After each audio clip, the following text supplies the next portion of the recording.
अस्सलाम वालेकुम everyone, how are you all. Welcome to another video. आज की वीडियो में मैं आपके साथ शेयर करने वाली हूँ अपना एक्सपीरियंस रिगार्डिंग रमज़ान उम्रा।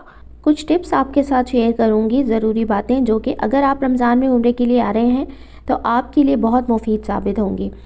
तो जनाब चलें वीडियो को स्टार्ट करते हैं। अच्छा, सबसे पहले तो ये कि उम्रा जो है उसकी बहुत ज़्यादा फजीलत है रमज़ान में अगर आप अदा करते हैं, क्योंकि हमारे नबी सल्लल्लाहु अलैहि वसल्लम ने फरमाया कि जिसने रमज़ान का उम्रा अदा किया वो इस तरह है जैसे उसने मेरे साथ हज किया।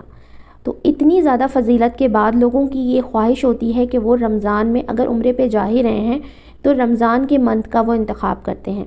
लेकिन इसमें कुछ बातें आप जान लीजिए कि रमज़ान का जो उम्रा होता है वो इंटायरली डिफरेंट होता है as compared to other months and other days. ठीक है। अच्छा, इसमें जो है वो रश ज़रूरत से ज़्यादा यानी बहुत ज़्यादा रश आपको मिलता है। ऐसा रश होता है जैसा कि हज के मौके पे होता है। एक तो रश और दूसरे जो टाइमिंग्स होते हैं, औकात, रूटीन जो है वो बिल्कुल एंटायरली चेंज होती है। तो इससे बड़ा ही इम्पैक्ट आता है उम्रे पे। जहाँ पे नॉर्मल डेज़ में हम उम्रा अदा करते हैं जस्ट 1.5 से 2 घंटे में, वहाँ पे रमज़ान में यही टाइमिंग जो है वो बढ़ के 5 से 6 घंटे पर मुहित हो जाती है। ठीक है। तो इस सिलसिले में कुछ बातें ऐसी हैं जिनका अगर आप ख्याल रखेंगे तो आप बहुत अच्छे तरीके से अपना उम्रा परफॉर्म कर सकेंगे, अपनी सेहत का भी ख्याल रख सकेंगे और आपके साथ जितने लोग हैं उनका भी ख्याल रख सकेंगे। तो चलें, सबसे पहला जो पॉइंट है वो ये है कि रमज़ान में उम्रा परफॉर्म करने की जो बेस्ट टाइमिंग है वो रात की है। ठीक है। क्योंकि मेरा मशवरा आपको ये है कि अगर आप जवान हैं और कर सकते हैं, आपके अंदर इतनी ज़्यादा पावर है तो फिर ठीक है। लेकिन अगर आपके साथ बच्चे हैं या फिर बुज़ुर्ग ख़वातीन, मर्द हजरात हैं तो फिर आपके लिए बेहतरीन टाइम है रात का। आप रोज़े की हालत में उम्रा ना करें, रात के वक्त में उम्रा परफॉर्म करें इशा और तरावी के बाद 1 घंटे बाद, जिसमें अक्सर लोग जो है वो आराम की गर्ज से होटल चले जाते हैं और उस वक्त थोड़ा सा ये कि आपको रश भी कम मिलता है। दूसरे ये कि आप दौरान तवाफ़ और सही में बार बार जो है वो ज़मज़म पी सकते हैं, कुछ खा पी सकते हैं, जिससे ये कि आपको डिहाइड्रेशन नहीं होगी। दूसरे ये कि जो मौसम का असर होता है यानी कि गर्मी, आपको पता है कि रमज़ान में वहाँ का टेम्परेचर 47-48 तक जाता है, तो उसकी शिद्दत जो है वो भी रात तक थोड़ी सी कम हो जाती है और आप ठंडे मौसम में जो है वो अपना उम्रा परफॉर्म कर सकते हैं ज़्यादा बेहतर तौर पे। ठीक है। और अगर आपके साथ बुज़ुर्ग हैं और बच्चे हैं तो फिर तो स्पेशली आपने जो है वो रात में ही उम्रा परफॉर्म करना है। उसके बाद नंबर 2 के उम्रे पे जाने से पहले आप अपना एक स्केजुअल बना लें, एक टाइम टेबल बना लें कि आपने होटल में कितना टाइम गुजारना है और किस वक्त आपने मस्जिद जाना है और किस वक्त आपने वापस आना है। इस तरह जो है अपने औकात सेट कर लें, क्योंकि आराम भी बहुत ज़्यादा ज़रूरी होता है। ऐसा ना हो कि आप बहुत ज़्यादा थक जाएं और फिर बीमार पड़ जाएं। ठीक है। तो ये गोल्डन पीरियड होता है, अगर आप रमज़ान में आपको मौका मिल रहा है उम्रा करने का तो फिर आप उसको इस तरह से गुजारें, इस तरह से उसको मैनेज करें, अपना एक टाइम टेबल सेट करें ताकि हर चीज़ का वक्त जो है वो मुकर्रर हो और आप अपने सारे फ़राइज़ जो हैं वो खुश उसलूबी से अंजाम दे सकें। अच्छा, रूटीन उसमें क्या होनी चाहिए आपकी रमज़ान में?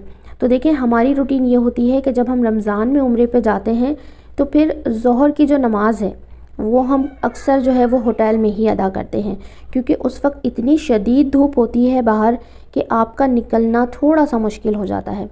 तो बेहतर यह है कि आप वो नमाज जो है अपने होटल में अदा कर लें। उसके बाद असर से पहले आप चले जाएं, थोड़ा सा मौसम भी ठंडा हो जाता है उस वक्त। असर के वक्त जब आप मस्जिद में चले जाएं तो फिर आप अपना पूरा टाइम यानी अफ्तार, इशा, तरावी, ये पूरा टाइम फिर आपने मस्जिद के अंदर गुजारना है। उसके बाद तरावी के बाद अगर आपने खाना वगैरह खाना है तो वो उसके लिए आप बाहर आ सकते हैं, जैसे कि हम लोग करते हैं उमूमन। और उसके बाद फिर अगेन आपने जो है ना, अगर होटल वापस आने का आपका है तो आप वापस आ जाए, आराम कर लीजिए और तहज्जुद के वक्त फिर चले जाइए।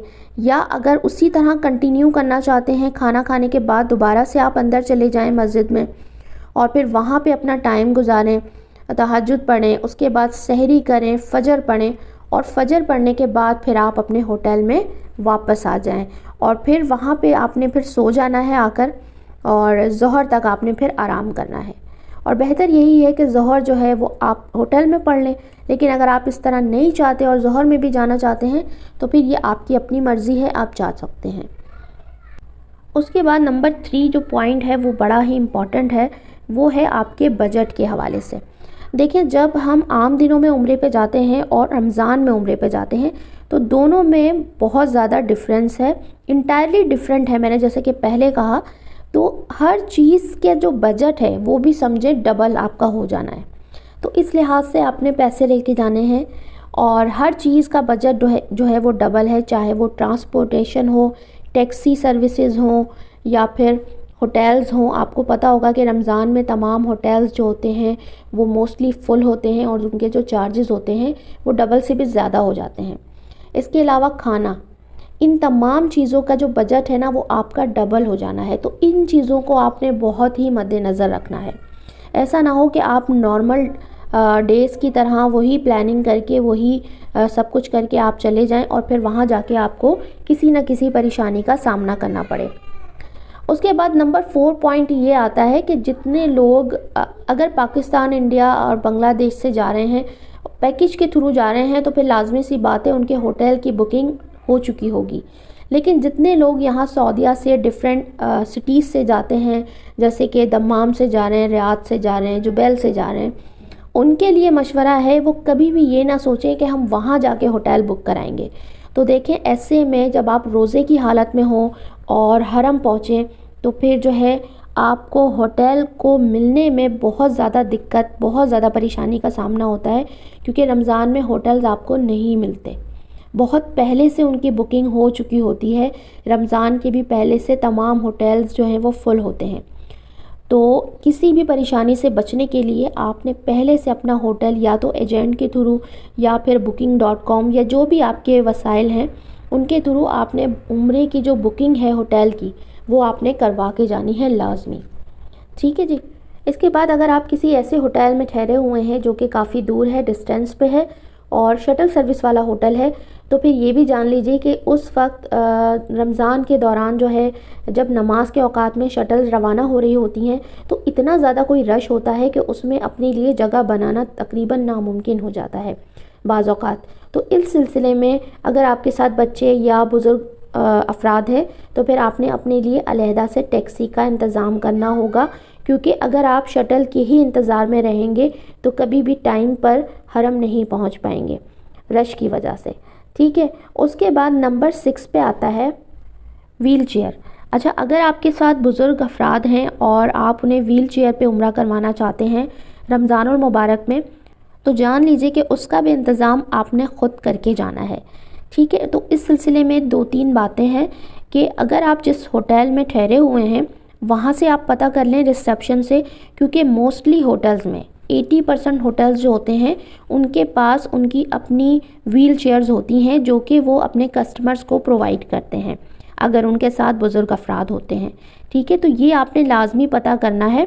उसके बाद और अगर ऐसा नहीं है, आपके होटल वालों के पास व्हील चेयर की सहूलत मौजूद नहीं है, तो फिर आपने अपना इंतज़ाम करना है। या तो आपने यहाँ से लेके जाना है पाकिस्तान से, इंडिया से, या फिर आपने वहाँ से जाके परचेज़ करना है, क्योंकि हरम में जो फ्री व्हील चेयर की सर्विसेज हैं, रश की वजह से वहाँ से भी आपका जो है फ्री व्हील चेयर का मिलना थोड़ा सा मुश्किल बल्कि नामुमकिन हो जाता है। ठीक है। तो अगर आप रमज़ान में जा रहे हैं बुज़ुर्ग अफराद के साथ और व्हील चेयर का आपका इरादा है तो उसका भी जो है इंतज़ाम आपने करके जाना है। ठीक है जी। ये बातें आपने बहुत ज़्यादा जो है वो अपने जहन में रखनी है लाजमी। उसके बाद नंबर 7 जो पॉइंट है वो ये है कि अपनी ग़िज़ा का, अपनी ख़ुराक का ख़याल रखना है। कोई भी न्यू चीज़ जो आपने पहले कभी यूज़ नहीं की वो नहीं खानी आपने। ठीक है। खजूरें बहुत ज़्यादा नहीं खानी आपने। ठीक है ना। जो चीज़ें मामूल से हट कर हों वो आपने नहीं करनी, और अच्छी चीज़ों का, हेल्दी ग़िज़ा का इस्तेमाल करना है, दही का इस्तेमाल करना है और फलों का इस्तेमाल करना है। इस तरह की चीज़ें आपने ज़्यादा लेनी है एज़ कम्पेयर टू अदर जो तेल वाले खाने होते हैं होटल के और फ़ास्ट फूड है, इन सब चीज़ों को थोड़ा सा अवॉइड करना है, ताकि आप जो है वो बीमार ना पड़ें और अपने जो फ़राइज़ हैं, अपना उम्रा है, जिस काम के लिए आप गए हैं, उस मकसद को आप बहुत ही खुशउस्लूबी के साथ पूरा कर सकें। उसके बाद 8वां पॉइंट, रमज़ान में अगर उम्रे पे जा रहे हैं ना, तो बहुत ज़्यादा शॉपिंग करने से गुरेज़ करें, क्योंकि जितनी ज़्यादा आप शॉपिंग करेंगे उतना ज़्यादा आपका जो सामान का बर्डन है वो बढ़ता चला जाएगा। और रोज़े की हालत में बाज़ औक़ात ऐसा होता है कि दिन के वक्त ही जो है वो मक्का से मदीना, मैं पैकेज वालों की बात कर रही हूँ, तो मक्का से मदीना के लिए बस रवाना होने लगती है। तो उस वक्त क्या होता है कि आपने जितनी शॉपिंग की हुई होती है, अपना जितना सामान को बढ़ा लिया होता है, तो फिर आपने सारे जो सूटकेस वगैरह हैं वो आपने ख़ुद कैरी करने होते हैं, उन्हें बस में रखना, उतारना, चढ़ाना, तो ये सब भी थोड़ा सा ना बड़ा मुश्किल हो जाता है। तो अच्छा सफ़र अगर आप गुजारना चाहते हैं उम्रे का रमज़ान में, तो फिर सामान को कम से कम रखना है, ठीक है। आपने यहाँ से भी जो सामान अपने साथ सफ़र के लिए लेके जाना है वो भी कोशिश करें कम से कम हो, और वहाँ जाके भी ना ख़रीदारी कम से कम करें, ठीक है। मैंने देखा है बहुत सारे लोग इतनी ज़्यादा शॉपिंग कर लेते हैं, ब्लैंकेट्स ख़रीद लेते हैं और इस तरह की इतनी चीज़ें ख़रीद लेते हैं कि जिसको हैंडल करना बड़ा मुश्किल हो रहा होता है, और स्पेशली रमज़ान में रश के दौरान में ये चीज़ें बहुत ज़्यादा मुश्किल हैं। तो आप लोग उतनी ही चीज़ें ख़रीदें, उतनी ही शॉपिंग करें जिसको आप ईज़िली कैरी कर सकें। और यहाँ से जो बेस्ट शॉपिंग होती है ना, वो सिर्फ़ खजूरों की और ज़मज़म की ही होती है। इसके अलावा बाकी जितनी भी चीज़ें हैं वो तमाम की तमाम दुनिया में हर जगह मिलती हैं, ठीक है। तो इतनी ज़्यादा एक्स्ट्रा चीज़ें ख़रीदने से बेहतर है कि आप सिर्फ़ खजूर और ज़मज़म ले जाएं अपने प्यारों के लिए, और वही उनको जो है वो डिस्ट्रीब्यूट करें। इसके बाद नंबर 9 पॉइंट जो है वो ये है कि अगर आप मस्जिद में अफ्तार करना चाहते हैं, ठीक है, मस्जिद में अफ्तार करना चाहते हैं, चाहे वो मस्जिदुल हराम हो या फिर जो है मस्जिद नबवी हो। अगर आप मस्जिद नबवी में अंदर अफ्तार करना चाहते हैं, मस्जिदुल हराम में, तो फिर आपने जो है वो असर से पहले जाना है लाजमी, ठीक है। असर से पहले आप जाएंगे तो आपको अंदर मस्जिद में जगह मिल सकती है, अदरवाइज़ अगर आप लेट हो गए तो फिर आपको बाहर सहन में ही जगह मिलेगी, मस्जिद नबवी में भी और मस्जिदुल हराम में भी, ठीक है। और अक्सर औक़ात रमज़ान में ये भी होता है कि दरवाज़े भी मसाजिद के बंद कर दिए जाते हैं, तो आपने फिर सहन में ही बैठ के अफ्तारी करनी होती है, ठीक है। तो इस बात का आप लाजमी ख़याल रखें। अगर आप ये ख्वाहिश रखते हैं कि आप मस्जिदुल नबवी में या मस्जिदुल हराम में अंदर बैठकर अफ्तारी करें, तो फिर लाजमी सी बात है आपको होटल से जल्दी निकलना होगा और मस्जिद तक पहुंचना होगा।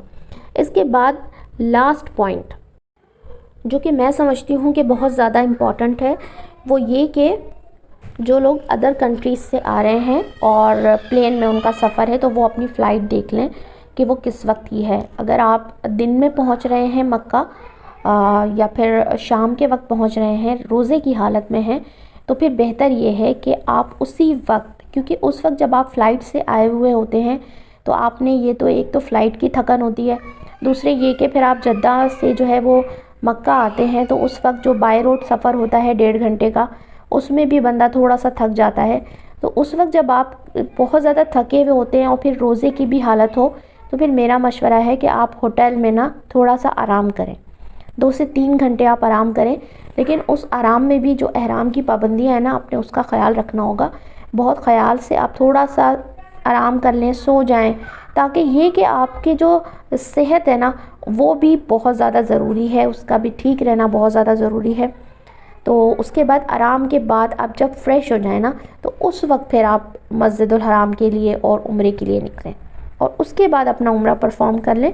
इसमें कोई हर्ज नहीं, क्योंकि मैंने देखा है बहुत सारी फैमिलीज़ ऐसी होती हैं कि बस वो फ़ौरन जो है वो होटल पहुंची हैं और उसी वक्त जो है 5 से 10 मिनट बाद उन्होंने वज़ू वगैरह किया, चेंज किया और फिर उम्रे के लिए रवाना हो गए। तो आम दिनों में तो चलें ठीक है ये रूटीन भी, लेकिन रोज़े की हालत में थोड़ा सा इससे अवॉइड करें। अगर आप थोड़ा सा आराम कर लेंगे तो वो आपके लिए बेहतर होगा, ठीक है जी। तो ये थी कुछ यूज़फुल टिप्स जो कि मैंने अपने एक्सपीरियंस से आप लोगों के साथ शेयर की। आई होप कि आपके लिए यूज़फुल होंगी और आपको पसंद आई होंगी। तो अगर पसंद आई हैं तो प्लीज़ वीडियो को लाइक ज़रूर कीजिएगा, चैनल को सब्सक्राइब कीजिएगा। इसी तरह की उम्रा रिगार्डिंग बहुत सारी वीडियोज़ अभी मेरे चैनल पे आएंगी, तो मेरे साथ साथ रहिएगा। नेक्स्ट वीडियो तक इजाज़त दीजिए। अल्लाह हाफ़िज़।